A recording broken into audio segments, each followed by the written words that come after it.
الحقني يا مستر ايمن، عندي امتحان ايست بعد 5 ايام يوم الجمعه الجايه. دي جمله انا بتسالها كل 10 دقايق. اعمل ايه؟ اذاكر ازاي؟ سؤال كبير قوي. والاهالي، ابني يا مستر عنده امتحان، يعمل ايه؟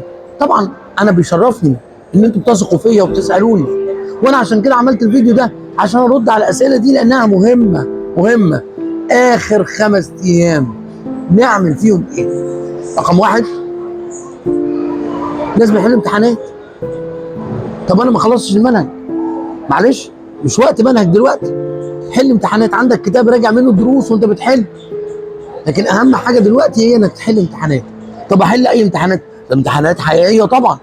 طب الاقيها فين؟ بص بقى يا سيدي، في كتاب الاوفيشال ايست. طبعا في ناس هرسته طحنته. اللي هرس الاوفيشال ايست اللي ما حلش خالص يحل الاوفيشال ايست. طب اللي حل الاوفيشال ايست، في كتاب حلو قوي في المكتبه اسمه لايكلي از اوفيشال ايست، امتحانات شبه الامتحان ومعاها اكسبلانيشن حلو قوي للي عايز يعمل سيلف ستادي او سيلف تيتشنج لنفسه. عنده امتحان يحله بالتايم وبعدين يشوف الانسرز بالاكسبلانيشن. حلو قوي الكتاب ده. الكتاب ده موجود في مكتبات ساتن دايجن. طب انت عايز تحل امتحانات حقيقيه ما شفتهاش قبل كده؟ في المراجعه بتاعتنا شغالين مراجعه بنحل فيها امتحانات ما شافتش قبل كده حقيقيه.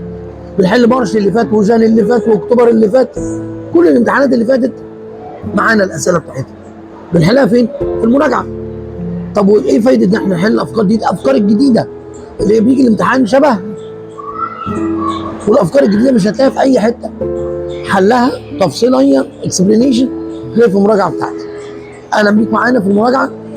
لو عايز تشترك معانا خد ارقام الاسيستنت 012 77 33 صفار 34 او 012 0 59 33 595.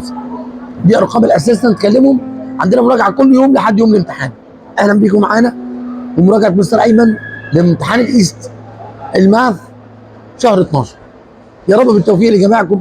اي حد عايز يستشيرني يبعت لي رقمي انا اللي بستقبل عليه الواتساب والمكالمات 012 2 31 0205. اهلا بيكم جميعا، شرفتوني ونورتوني.